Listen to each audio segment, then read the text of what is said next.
Et bonjour les Verseaux, je reviens pour vos prédictions pour les 2 prochaines semaines. Ce message est intemporel, donc évidemment prenez ce qui vous parle et laissez le reste. Et vous pouvez aussi évidemment naviguer sur la chaîne pour voir s'il n'y a pas d'autres messages qui pourraient résonner avec vous, notamment les tirages sentimentaux intemporels qui pourraient vous donner un petit peu plus un éclairage sur ce qui pourrait se passer pour vous ces prochains jours. Cela étant dit, on va attaquer tranquillement ma petite guidance. Alors, intéressant. Message très riche, beaucoup de choses. On sent que là, vous êtes un peu dans une espèce d'impatience. J'ai un peu la sensation que vous êtes un peu comme cet enfant trépignant qui voudrait ouvrir ses cadeaux de Noël et qui attend le moment et qui a en fait, il y a un mix de frustration, d'excitation, de joie. Quelque chose qui est finalement qui vous fait vous sentir très en vie, qui est très vivant comme ressenti, qui est très présent, qui est très puissant et qui est très vivant. Mais là, encore une fois, on vous dit modération et pondération dans la façon dont vous pourriez absorber les informations et vivre les événements. Parce que là, vous auriez peut-être tendance à vouloir aller un peu vite en besogne, à vouloir sauter certaines étapes nécessaires au bon développement des choses. Et là, il semblerait que ça soit de l'ordre du sentimental. Je ne sais pas si du coup, vous êtes en lien avec quelqu'un, si vous avez quelqu'un déjà d'officiel et d'établi dans votre vie, si vous vous remettez un petit peu sur le devant de la scène en essayant un petit peu de rencontrer des gens, si vous avez été un petit peu, on va dire... c'est quoi le terme un petit peu et comme on dit chat échaudé craint l'eau chaude ou quelque chose comme ça. Il y a cette notion de quelle que soit votre situation sentimentale, on a une envie de pouvoir en fait se focaliser et surtout j'ai envie de dire mettre sur le devant de la scène sa vie sentimentale, ce qu'on aurait à offrir, son romantisme, sachant que c'est vrai que les Verseaux sont peut-être pas les plus romantiques du zodiaque, mais à leur façon, ils peuvent nourrir une certaine forme de romantisme dans le couple, ou en tout cas de stimulation pour les dire intellectuelle, c'est cette envie de charmer, de séduire par les mots, par l'esprit, par les idées, par les concepts. Et là, vous pourriez en fait tomber sur des personnes autour de vous, notamment si vous êtes célibataire, qui vont peut-être vous charmer, un peu vous émoustiller. Je ne sais pas si j'ai inventé un mot, il me semble que ça se dit, moustiller, oui, je crois. En gros, on retourne un peu dans des énergies, un peu comme vous savez, ces espèces de petites romances, un peu à l'eau de rose, et cette approche qu'on peut avoir quand on est ado ou quand on est plus jeune, un peu une espèce de légèreté, d'insouciance, de pas vraiment en avoir quelque chose, d'en avoir un peu rien à faire du lendemain, et de vouloir sauter à pieds joints dans quelque chose qui a l'air très alléchant, très doux, très beau, très sucré, très rose, très poudré, vous voyez, ce genre de choses. Et là, on vous dit, prenez le temps vraiment de, certes, savourer et de profiter. L'idée n'est pas de se brider dans son ressenti et dans son élan, mais c'est quand même de mettre les choses en perspective, gentiment mais sûrement. C'est-à-dire que si vous avez 3 enfants et que vous êtes divorcé, certes, vous rencontrez quelqu'un, ça se passe super bien, vous voulez tout de suite être avec la personne, présenter vos enfants, découvrir si la personne a une famille aussi, de pouvoir un petit peu faire la famille recomposée, la famille récorée. Là, on vous dit, prenez le temps. Prenez le temps d'apprendre à connaître cette personne. Prenez le temps d'apprendre à cerner vraiment les qualités que vous cherchez chez un homme ou chez une femme si vous êtes à la recherche de l'âme sœur. Prenez le temps de vous écouter, de vous connaître, de peaufiner votre ressenti, d'écouter votre intuition, d'aiguiser votre savoir-faire pour dans un domaine, si c'est par rapport au professionnel ou à des hobbies ou des choses que vous aimez faire. Là, on vous dit, c'est bien, t'es motivé, t'as l'énergie, t'as la foi, t'as envie d'y aller, vas-y, super, c'est génial, on n'en demandait pas moins. Mais prends le temps de laisser pousser les choses, de laisser mûrir les choses, plutôt que vouloir foutre des engrais pour que ça pousse plus vite. Là, il y a vraiment une espèce d'effervescence, de quelque chose de très, très...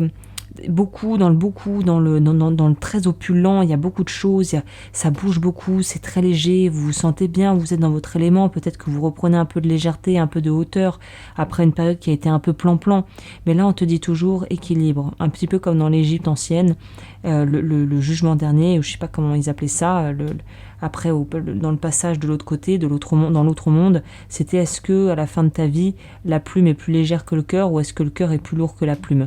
Et il y avait cette notion de si, je crois, le cœur est plus léger que la plume, tu iras de l'autre côté et l'après-vie se passera bien. Si c'est l'inverse, par contre, tu peux te retrouver un peu dans les enfers, quoi. Donc là, on voit que vous lancez vos offrandes à la vie, c'est-à-dire que vous êtes dans une optique d'ouverture, de pouvoir en fait d'expansion.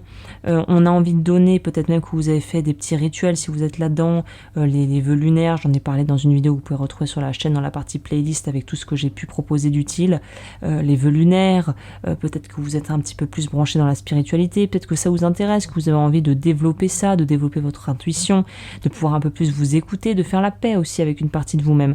On voit qu'on est prêt presque à tout, et c'est peut-être ça juste la petite information, enfin voilà, le petit warning, quoi, la chose à quand même prendre en compte, c'est ne soyez pas prêt ou prête à tout pour un bonheur dont vous n'êtes pas sûr qu'il vous rendra vraiment heureux ou heureuse. À partir de là, quand vous partez de ce postulat-là et que vous comprenez qu'il n'y a pas vraiment de vérité universelle, mais que tout simplement, il va y avoir des choix qui vont causer des répercussions et il faut être prêt à assumer en fait ces répercussions. Et c'est là où on vous demande, et c'est vrai que ça brise un peu la spontanéité, mais parfois, il vaut mieux peut-être briser un peu la spontanéité et voir un petit peu plus arriver à se projeter sans pour autant partir trop loin dans le futur, mais arriver à se projeter et se dire ok, peut-être que là j'ai rencontré quelqu'un, je sais pas moi, sexuellement, charnellement, c'est vraiment du feu de Dieu, ou je sais pas, j'ai peut-être commencé une activité professionnelle dans laquelle je me sens tellement vivant, c'est tellement génial, j'ai envie de me donner à 200%, mais est-ce que dans un an, tu auras encore envie de te donner à 200%? Est-ce que dans 2 ans, tu auras encore envie d'être là à côté de cette personne?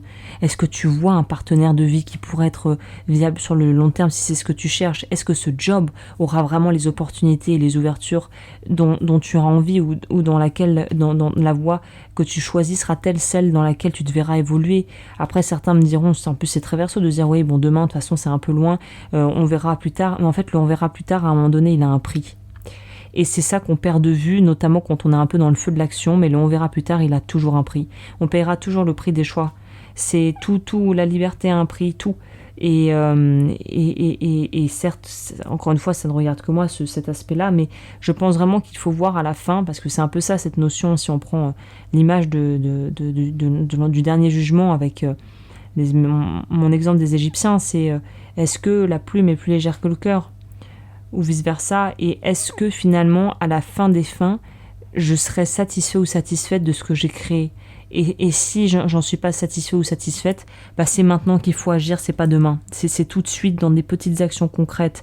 Et c'est de pas se laisser embarquer non plus par un mental un petit peu volubile, un petit peu volatile, qui va vous faire miroiter quelque chose qui est très satisfaisant sur le coup, mais qui finalement, qui pourrait très bien s'avérer être un flop sur la durée ou d'ici les prochains jours, et de se dire, bon bah ok, je peux me vivre à fond mon expérience. Si j'ai envie de m'emballer, d'y aller à fond, j'y vais à fond. Mais c'est de savoir qu'il y aura toujours un moment où ça va redescendre, en fait. Il y a quelque chose qui va finir par se poser. On peut pas être dans une espèce de frénésie d'action et de pensée et de concept tout le temps. C'est comme une journée, il y a 24 heures, mais dans les 24 heures, on en passe au moins 6 ou 7 à dormir. C'est-à-dire qu'il y a toujours un moment de régénération, que les choses se posent et retombent. Et ça, il faut être prêt en fait à déjà le prendre en compte. L'aspect, pour le coup, là, je vous donne l'exemple du sommeil, mais à part, je sais pas, des maîtres yogis éveillés que moi j'ai jamais croisés, ne pas dormir, c'est quelque chose qui va à l'encontre un peu de l'humain, en tout cas tel qu'il est câblé à l'heure actuelle. Peut-être que plus tard, je sais pas, on trouvera des techniques pour ne plus avoir besoin de dormir, j'en sais rien. Mais en tout cas, il y a des choses qui font partie de nos vies en tant qu'être humain, à peu près normalement constituées. Le sommeil, devoir s'alimenter, respirer, voilà, aller faire ses besoins, avoir des relations qui nous épanouissent. Et dans tous les cas, il y a des choses auxquelles on ne peut pas vraiment se soustraire. Et là, j'ai l'impression que vous êtes dans un vent de légèreté qui est très beau, mais ne perdez pas, n'essayez pas de vous soustraire non plus aux impératifs qui finalement forgent le futur que vous êtes en train de vous créer. J'espère que ça fait sens ce que je dis. Bah écoutez, voilà les Verseaux, merci de m'avoir suivi. J'espère que le tirage, la guidance a pu vous éclairer sur certains points. Comme toujours, n'hésitez pas à liker, à commenter, à partager, à vous abonner, à me rejoindre sur Patreon. Et puis, moi, je vous retrouve très vite pour de nouvelles vidéos et de nouveaux podcasts. D'ici là, prenez bien soin de vous.